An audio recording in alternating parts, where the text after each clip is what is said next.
그래서 이 영화를 보고 나면은 죽느냐 사느냐 그것이 문제로다라는 이 유명한 대사도 완전히 다르게 들립니다. 클로이 자오 감독의 신작 햄넷을 감상하고 왔습니다. 이 클로이 자오 감독이라고 하면은 다들 노매드랜드로 아카데미 감독상을 받은 걸 먼저 떠올리실 것 같은데요. 솔직히 말씀드리면 저는 아직 노매드랜드를 못 봤거든요. 그래서 이 감독님의 영화를 마블의 이터널스로 처음 접했습니다. 당시에 이터널스를 보고 나서는 솔직히 그렇게까지 내 취향은 아니구나라고 생각을 했는데 이번 햄넷을 보고 나서 그 생각이 완전히 바뀌어버렸습니다. 대체 마블 스튜디오가 개입을 얼마나 심하게 하길래 이런 엄청난 영화를 만들 수 있는 감독이 이터널스에서는 그랬던 걸까?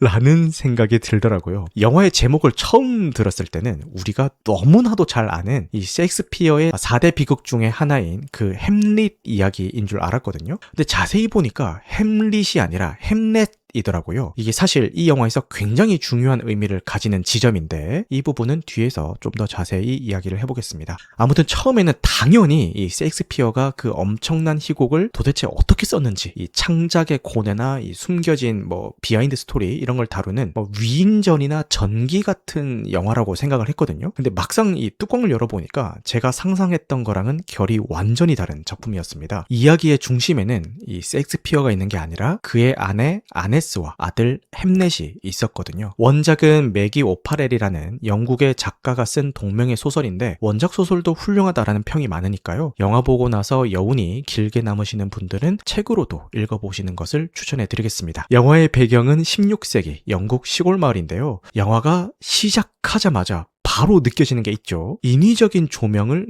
거의 안 쓴 것 같더라고요. 그냥 양초 불빛이나 자연광에 의존해서 찍었는데 처음에는 화면이 좀 어두운 거 아닌가 싶다가도 금방 그 16세기의 현장 한가운데로 훅 빨려 들어가는 기분이 듭니다. 게다가 사방에서 이 풀벌레 소리나 새소리, 바람에 나무가 흔들리는 소리 같은 자연의 소리들이 엄청 이 극장 사운드로 생생하게 들려오니까 마치 제가 그 현장에 있는 것 같은 착각마저 들더라고요. 이건 무조건 극장에서 체험해야 하는 영화구나 라는 생각이 들었습니다. 스포일러가 없이 줄거리를 먼저 소개를 해드리자면은 자연 속에서 약초를 다루는 여인 아네스가 라틴어를 가르치는 청년 윌리엄과 만나서 운명처럼 가족을 이루게 됩니다. 그런데 남편 윌리엄은 자신의 일을 찾고 성공하기 위해서 가족을 두고 런던으로 훌쩍 떠나버리고 아네스는 고향에 남아서 홀로 아이들을 키우게 됩니다. 그러다가 당시 유럽 전역을 무섭게 휩쓸었던 흑사병이 이 가족을 덮치면서 두 사람이 평생을 안고 가야 할 거대한 상실과 마주하게 되는 이야기입니다. 아네스 역을 맡은 건 배우 제시 버클리인데요. 저는 영화 맨에서 처음 봤는데 이 영화 자체가 너무 난해하고 시각적으로 충격적인 작품이다 보니까 영화 자체의 이미지에 먹혀버려서 솔직히 이 배우 자체에 대한 인상은 그렇게 크게 남진 않았거든요. 그런데 이번 작품에서는 그야말로 폭발적입니다. 감정을 터트리는 게 아니라 그 거대한 슬픔을 속으로 꾹꾹 누르고 참아내면서 무너지지 않으려고 버티는 그 미세한 묘사들을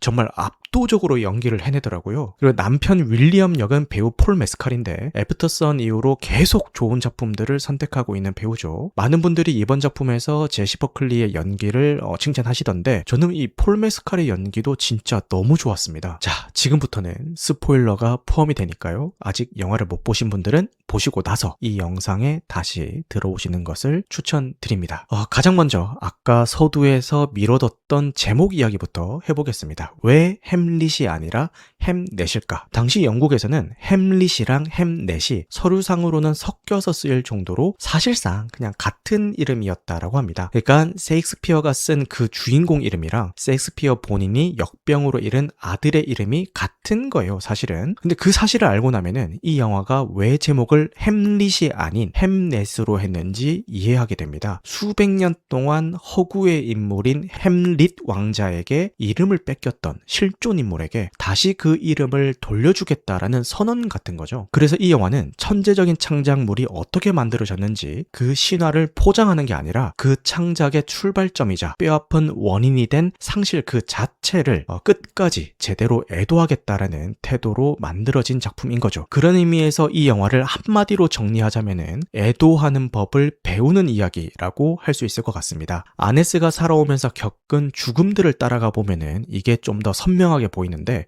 아네스는 크게 3번의 죽음을 겪게 됩니다. 그리고 그 죽음들이 단계적으로 연결되어 있다라는 느낌을 받았는데요. 첫 번째는 어머니의 죽음입니다. 아네스는 어머니가 돌아가셨을 때 시신조차 제대로 보지 못하죠. 부정탄다고 어른들이 막 가로막잖아요. 그리고 장례도 제대로 치르기 전에 새 아내를 들여야 한다라는 이야기가 어른들 사이에서 나오죠. 그래서 이 첫 번째 죽음은 아네스에게 애도할 틈조차 허락하지 않습니다. 빈자리를 느낄 겨를도 없이 빠르게 다른 존재로 채워야 하는 죽음인 거죠. 두 번째는 애완 매의 죽음인데요. 매는 아네스의 또 다른 자아 같은 존재잖아요. 자연과 연결된 어떤 자유? 이런 의미죠. 그래서 매의 죽음은 결혼과 출산 그리고 가부장적인 세계 안에서 아네스가 자신의 일부를 서서히 잃어가는 것을 보여주는 것 같았습니다. 그리고 마지막 3번째가 아들 햄넷의 죽음인데 여기서 아네스는 완전히 달라집니다. 아이의 시신을 자기가 직접 닦고 아이의 빈자리를 억지로 다른 걸로 채우려고 하지 않습니다. 그냥 그 슬픔 한가운데에 머무르는 선택을 하죠. 영화 초반부에 윌리엄이 뒤를 돌아보면 사랑하는 사람을 잃는다라는 오르페우스 신화를 이야기하잖아요. 그런데 아네스는 뒤를 돌아보고 기억해야만 진짜 애도를 할 수 있고 상실을 견뎌낼 수 있다고 믿었던 겁니다. 영화 초반 어머니의 죽음이 지워진 상실이었다면 햄넷의 죽음은 붙들고 있는 상실인 거예요. 이 대비가 이 영화의 정서적인 핵심으로 보였습니다. 그리고 이 3가지 죽음 사이에 끼어있는 장면이 하나가 있는데 쌍둥이 중 하나인 주디스가 사산될 뻔하는 장면입니다. 다행히 아네스의 노력으로 아이가 극적으로 이제 숨을 쉬게 되는데 이게 나중에 햄넷의 죽음과 연결되는 복선이었더라고요. 쌍둥이 남매가 서로 옷을 바꿔 입고 역할을 바꾸는 장난을 치는 장면도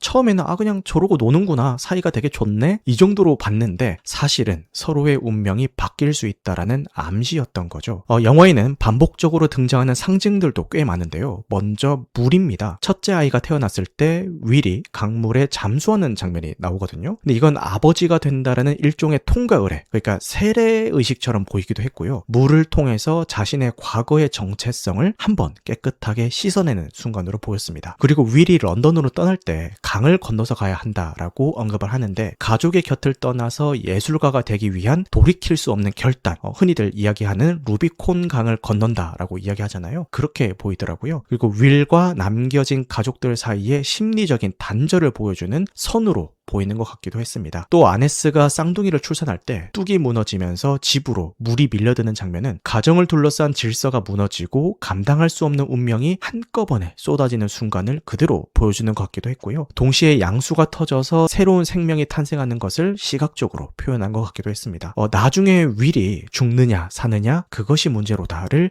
처음 읊는 장면도 강가죠. 계속해서 물이 삶과 죽음 그리고 단절의 경계로 쓰이는 겁니다. 그 다음은 구멍의 이미지인데요. 숲의 구멍, 집 2층 아이들 방으로 통하는 통로, 마지막 햄릿 무대의 벽에 난 구멍까지 영화 전반에 걸쳐서 이 구멍이 반복이 되는데요. 이 3가지 구멍을 따라가 보면은 자연에서 시작된 아네스의 삶이 가정을 거쳐서 마지막에는 남편의 예술 세계로 옮겨가는 하나의 흐름이 보입니다. 구멍이라는 것은 텅 비어버린 상실의 흔적이기도 하지만 역설적으로 막혀있는 벽을 뚫고 다른 세계로 넘어갈 수 있는 통로이기도 하잖아요. 그런 의미에서 마지막 무대 벽의 구멍은 죽음이라는 게 우리를 완전히 단절시키는 게 아니라 그 구멍을 통해서 연결되어 있다라는 느낌도 주더라고요. 숫자 3의 반복도 인상적인데요. 등장인물들이 부르는 민요 가사에서도 언급이 되고 3명의 자식, 3번의 죽음, 3개의 구멍까지 숫자 3은 완벽함과 균형을 상징하는 숫자입니다. 그런데 햄넷의 죽음으로 3아이 중 하나가 사라지는 순간 이 균형이 산상조각 나는 겁니다. 영화가 이 3을 반복적으로 보여주는 것은 하나가 빠져버렸을 때의 그 불완전함과 남겨진 사람들이 겪는 상실감이 얼마나 거대한지를 계속 상기시키기 위해서라는 생각이 들었고요. 또 햄넷이 이 사경을 헤맬 때 검은 천 뒤에서 이 햄넷을 바라보는 관찰자 시점도 등장하는데요. 감독은 이 장면에서 죽음 자체의 시각을 직접적으로 찍고 싶었다라고 밝혔는데 저는 여기서 이 마지막 이 연극 무대에서 윌이 세트장 안쪽에서 이 무대 위 햄릿을 바라보는 장면이랑 겹쳐서 보이더라고요. 그리고 이 시각적인 장치 이야기가 나온 김에 의상도 이야기 안 할 수가 없는데 이거는 뭐 나중에 의상 디자이너 인터뷰를 보고 제가 알게 된 건데 이 두 인물의 감정선과 관계의 변화를 처음부터 끝까지 색으로 따라가는 그래프처럼 설계했다라고 하더라고요. 먼저 아네스의 옷을 유심히 보면은 처음부터 끝까지 피의 색을 따라갑니다. 이 의상 디자이너가 설계할 때 숲과 연결된 살아있는 심장이라는 이미지를 썼다라고 하던데 그래서 숲속에서 처음 등장할 때 붉은 계열의 옷을 입고 있고요. 근데 이 빨강이 영화가 진행될수록 조금씩 변해갑니다. 결혼하고 아이를 낳고 살면서는 이 탁한 젓갈색으로 바뀌거든요. 피가 마르고 테두리가 말라붙은 것 같은 색이라고 표현을 하던데 그러다가 햄넷이 죽고 나서는 칙칙한 갈색으로 색깔이 확 가라앉아 버립니다. 피딱지, 마른 피, 상처가 굳어가는 색을 나타냈다라고 하더라고요. 반면에 윌의 의상은 아네스랑 결이 완전히 다릅니다. 집에 있을 때는 주로 파란색이나 탁한 잿빛인데 이게 머리가 늘 구름 위에 떠 있는 사람이라는 의미였다라고 해요. 집안 전체가 회색인데 윌만 살짝 파랗게 떠 있는 느낌을 주고 싶었다라고 하더라고요. 그래서 아네스의 붉은색과 집의 회색 사이 어디에서도 완전히 속하지 못한 것을 의상으로 보여준 거죠. 런던에 가서는 더 어두운 계열로 바뀌는데 실제로 잉크색이랑 종이색에서 따왔다라고 합니다. 글을 쓰는 사람, 머릿속에서만 사는 사람이라는 정체성을 옷으로 나타낸 거죠. 그리고 마지막 햄릿 공연에서 유령으로 등장할 때는 갈라진 진흙 같은 재질의 무채색 의상을 입는데 벗겨진 살갗, 금이 간 흙, 껍데기만 남은 인간이라는 이미지를 담았다라고 하네요. 상실과 죄책감으로 껍데기만 남은 아버지를 그렇게 형상화한 거죠. 마지막 극장 장면에서 윌은 무채색 유령으로 서 있고 아네스는 예전에 입었던 그 붉은 드레스를 다시 입고 나옵니다. 이때의 빨간색은 처음 만났을 때처럼 펄떡이는 붉은색은 아니에요. 기나긴 애도의 시간을 지나서 이제 겨우 피가 조금씩 다시 돌기 시작하는 아주 미약하게나마 다시 살아보려는 회복의 신호라는 생각이 들었습니다. 지금 초롱이 님이 오르페우스 신화를 인용한 이야기를 해주셨는데 오르페우스 신화 이야기도 지금 해봐야 될 것 같습니다. 뒤를 돌아보지 말라라는 그 이야기이죠. 근데 아네스는 윌에게 오히려 돌아봐, 나를 봐 라고 이야기를 합니다. 이 신화에서 오르페우스는 뒤돌아보는 순간 연인을 잃잖아요. 윌은 이 이야기를 하면서 나는 뒤돌아보지 않겠다라고 이야기하지만 실제로는 과거의 폭력적인 집도 자기가 떠나온 가족도 죽은 아들도 제대로 돌아보지 못하는 사람입니다. 그런데 영화는 진짜 사랑은 그리고 진짜 애도는 잊지 않고 오래 마음에 두는 것, 즉 회피하지 않고 똑바로 뒤를 돌아보는 것이라고 이 신화의 의미를 완전히 뒤집어 버립니다. 그리고 관객들한테도 역사의 그늘에 가려져 있던 이 가족의 이야기를 뒤돌아 봐달라고 이야기하는 겁니다. 뒤돌아보지 않으면 잃은 사람을 기억할 기회마저 잃어버리게 된다라는 거죠. 이 모든 감정과 이 상징들이 마지막 햄릿 공연 장면에서 하나로 집약되는데요. 처음에 아네스는 분노로 그 무대를 바라봅니다. 아들의 죽음을 예술로 가져다 쓴 것에 대한 배신감 같은 거죠. 근데 다른 얘기인데 다른 관객들 입장에서는 이 그만둬라, 그 입을 입에 담지 말라라고 소리 지르는 아네스가 좀 관크였겠죠. 죄송합니다. 저 보면서 계속 그 주변 사람들이 계속 이러잖아요. 야, 아네스 관크인데? 이러면서 죄송합니다. 네, 잠시 딴 얘기 해봤습니다. 하지만 극이 진행될수록 점점 아네스의 표정은 바뀌어갑니다. 여기서 굉장히 흥미로운 역전이 생기는데요. 현실에서는 아들이 죽고 아버지가 살아남는데 근데 무대 위의 연극에서는 거꾸로 아버지의 유령이 죽은 자로 등장하고 아들 햄릿이 살아서 그 죽은 아버지를 기억하고 복수를 다짐합니다. 윌이 스스로 유령 역할을 맡음으로써 현실의 비극을 뒤집어서 죽은 아들에게 영원한 생명을 부여한 거예요. 그가 연기하는 유령의 대사 안에서는 살아 생전에 바쁘다는 핑계로 아이에게 제대로 전하지 못했던 아버지로서의 죄책감과 사랑의 말들이 절절하게 담겨 있는 것으로 들렸습니다. 그래서 이 영화를 보고 나면은 죽느냐 사느냐 그것이 문제로다라는 이 유명한 대사도 완전히 다르게 들립니다. 기존에 저희가 알고 있었던 이 철학적인 독백이 아니라 자식을 잃은 지옥 같은 현실 속에서 내 마음은 이미 자식과 함께 다 죽어서 문드러졌는데 그럼에도 불구하고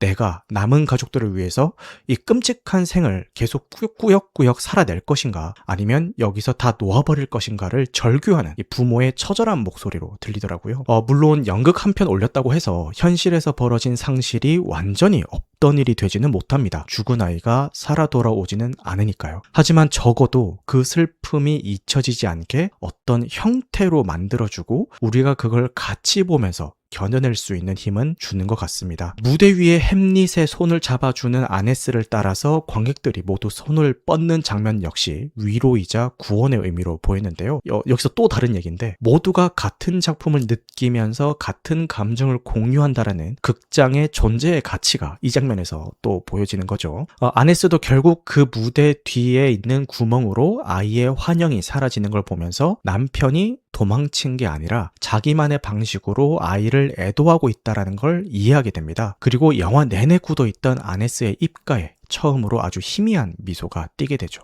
햄릿은 위대한 예술의 탄생을 찬양하는 영화가 아닙니다. 그 위대함의 대가를 치른 사람들에게 조금 늦게 찾아온 장례식 같은 영화인 거죠. 영화가 가장 집요하게 바라보는 건 상실을 해결하는 사람이 아니라 상실을 대체하지 않겠다라고 버티는 사람들이거든요. 그래서 이 작품은 어떤 감동 서사처럼 단정하게 마무리되지도 않고 위로를 강요하지도 않습니다. 슬픔을 덜어주는 영화라 보다는 슬픔이 어디에 남아있는지 정면으로 보여주는 영화에 가깝거든요. 아마 살면서 소중한 존재를 떠나보낸 경험이 있는 분들이라면은 억지로 괜찮다고 위로하려 들지도 않고 슬픔을 정면으로 마주할 수 있는 시간을 가지게 해주는 이 영화가 꽤 큰 여운으로 다가올 수 있을 것 같습니다. 화려하고 빠른 오락 영화는 절대 아니지만 인물들의 미세한 감정선과 감각적인 연출에 푹 빠져서 보기에는 정말 훌륭한 작품이었고요. 혹시 이미 보신 분들이 계시다면 어떤 감정을 느끼셨는지 댓글로 이야기 나눠주시면 저도 읽고 많이 배우도록 하겠습니다.